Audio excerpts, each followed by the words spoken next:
Whatever happens at the summit here in Singapore, it will have major ramifications for the rest of the world in general and for the Asian Pacific region in particular. With that story tonight from Seoul, South Korea, here's senior foreign affairs correspondent Greg Palkot. No one's looking closer at what's happening at the Singapore-Trump-Kim summit than those on the Korean peninsula and region. They've been most directly affected by tensions that have sent the area to the brink of nuclear war. South Koreans have been living in the shadow of the North's military threat for years. Bustling Seoul is just 35 miles from the tense border. Reason why South Korean President Moon Jae-in took the diplomatic lead with 2 summits with Kim. The locals, however, have been through peace moves before.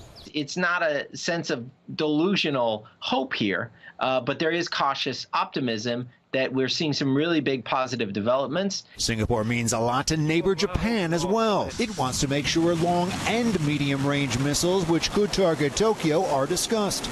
Also mentioned at last week's White House summit with President Trump, Japanese Prime Minister Abe's concern about humanitarian issues, especially Japanese citizens who have been kidnapped by North Korea.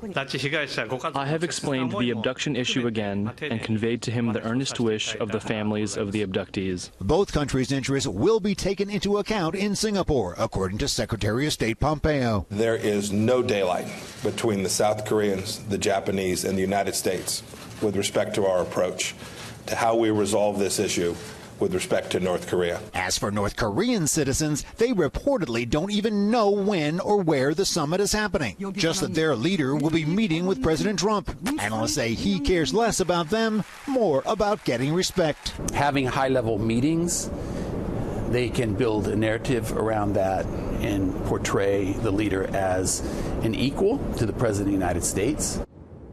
All sides are looking also at whether there at least could be some movement at this meeting towards the declaring of an end to the Korean War.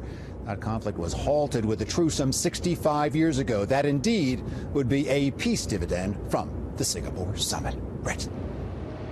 Greg Palkot live in Seoul 1 hour later. Greg, thanks.